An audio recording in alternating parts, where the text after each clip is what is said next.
konsepin untuk bawa ke Palembang aja. Sejak kapan? Untuk bakso lobster ini sudah 2 minggu. Untuk proses pengolahannya seperti apa tuh penyajiannya? Untuk penyajian lobster tidak rumit, cukup buang kotorannya saja, ada di kepala sama di badan, udah itu aja. Untuk bakso lobster ini kita jual harga 40.000, sudah dapat bakso kecil dan besarnya. Keunggulannya apa sih dengan ini?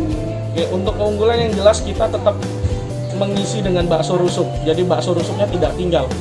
Jadi bakso lobster combine dengan bakso rusuk. Nah ini kalau dapat Untuk lobster di Palembang agak susah, jadi kita langsung kirim dari Kalimantan. Untuk per hari kita siap 500 porsi lobster.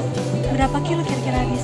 Untuk 500 kilo itu kisaran 40 kiloan.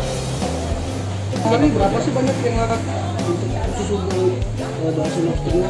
Yang jelas untuk bakso lobster ini kita ready dari jam 10 sampai jam 5 biasanya sudah habis. Berapa porsi juga? 500 porsi.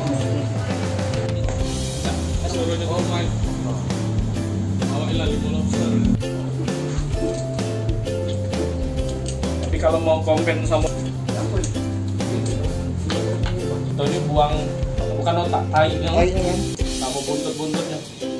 Cuman itu dibuang. Di depan mas udah bersih.